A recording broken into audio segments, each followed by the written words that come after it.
how we collect these expensive pieces of cardboard that have awesome art on them? And you also know how some of us spend a lot of money on these cards? Keeping it vague because my wife might be watching. And you know how we stick these pieces of cardboard into binders and boxes, and we look at them a couple times a year at most? It doesn't really make sense when you think about it. That's where these come in. BCW Interlocking card frames. These are simple card frames that work with top loaders, magnetics. I've tried the Ultimate Guard and BCW magnetics in these. These have become my absolute favorite accessory that isn't a deck box or a binder. If you think this is something that you would use, then stick around until the end, because I've partnered with BCW and we're going to be giving away 3 boxes of these frames. Each box has 6 frames in them. So that's 18 frames to one lucky winner in the 48 contiguous United States. Recently, BCW contacted me wanting to know if I would be interested in these dividers for my collection. A video on those coming later. And they also wanted to know if I would be interested in these interlocking card frames. And I said, sure.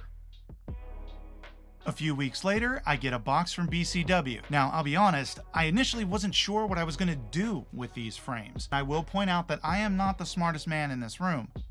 All of their marketing material has sports cards in the frames. I didn't initially make the connection that Magic cards are going to look awesome in these. And the same is true for Flesh and Blood cards, Yu-Gi-Oh cards, Pokemon cards, any trading card game cards. The Lorcana cards are probably going to look great in these frames. I mean, I'm seriously trying to find wall space in my house so I can put more of these up.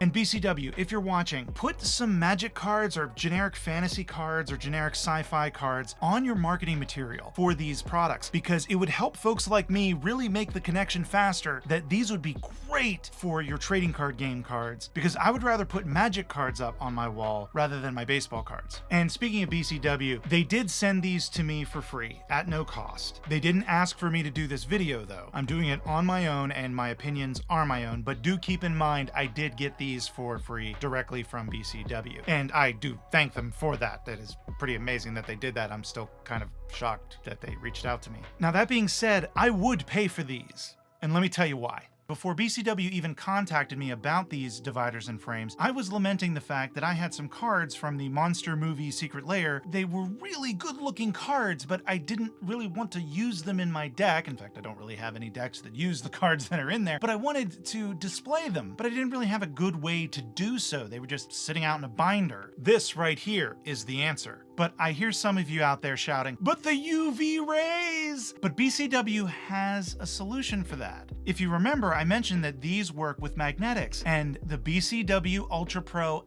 and Ultimate Guard magnetics all have UV protection. So if you just use a magnetic, it's fine. Now, I still don't necessarily recommend that you stick these in direct sunlight.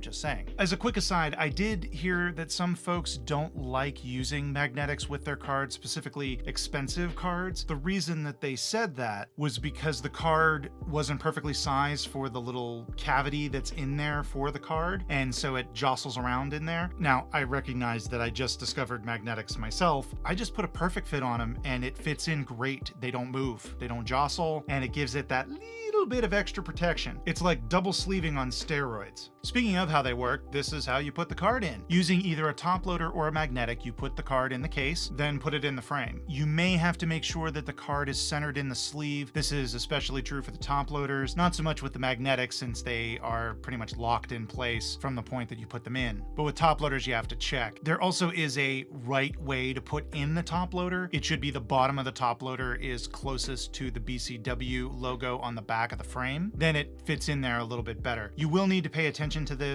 as you're putting a couple of frames together. You want to make sure you're paying attention to the orientation of the top loader and the card and where the hanger is, because if you don't, then you may end up with an upside down card. And then you have to take an entire display apart like I had to 3 or 4 times in the filming of this video.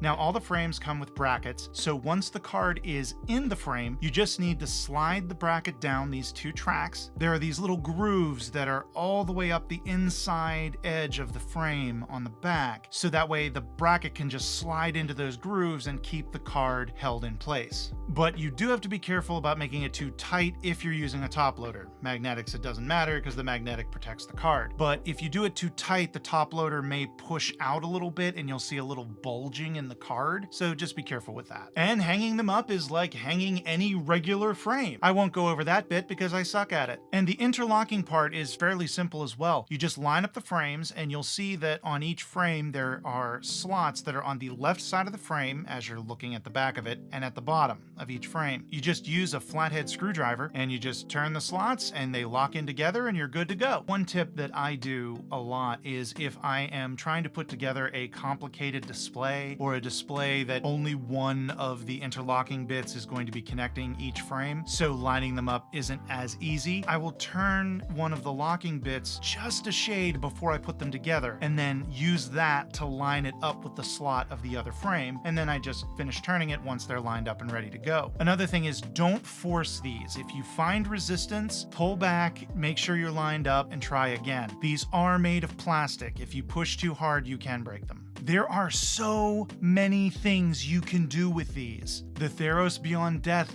Full Art Basic Lands, the Dominaria Full Art Basic Lands, the Unstable Basic Lands. Just assume that basic lands that are full art look great in these. Just assume that. And now we have something to do with our art cards. I have heard many times from many different people that they love them, but they don't know what to do with them. Well, now you have something to do with them. You can put them in these frames. If there's a card that you really like the art for, and there's an art card for it, go grab the art card and put it in one of these frames. That way you can hang it up on the wall and still have the card in your deck. And as you can see, these stained glass ones from Dominaria United look amazing. Foil cards look awesome in this. Do you have a foil card that's too curled to play in a deck? Well, stick it in here. Now to the part of the video that a lot of you have probably been waiting for, and that is the giveaway. I've partnered with BCW to give away 3 of these boxes of interlocking card frames. That is 6 frames per box for a total of 18 frames to one lucky winner in the 48 contiguous United States. I want to thank BCW for providing the prizes for this contest, and the way you can win the contest is by liking the video and leaving a comment down below letting me know what cards you're going to put in these frames if you win. Since this is my first giveaway, I wanted to keep it simple, so that's why I'm keeping it to the 48 contiguous United States. If you live outside of that, I'm sorry, but I will get you next time, I promise. Rules and legal stuff is in the description. No purchase necessary, void where prohibited, etc., etc. I want to thank BCW again for sending these frames out to me, as well as the dividers to try out. I really appreciate it. Be sure to check out FDS MTG News on Tuesdays. You can find it here on YouTube on this channel, or you can see the individual stories on TikTok, as well as in a podcast. You now can find it anywhere you can get your podcast. Have an audio version there as well, so go check it out. Also, check out my Patreon, TikTok, Twitter, all that stuff. I already said TikTok twice. I guess I'm really pushing that for some reason. Thank you so much for watching, because I would rather put trading card games and I do thank them for that. That is pretty amazing that they did that. I'm still kind of shocked that they reached out to me. Squee! That was the noise I made. This show is part of the CIP network, inspiring creativity, one episode at a time.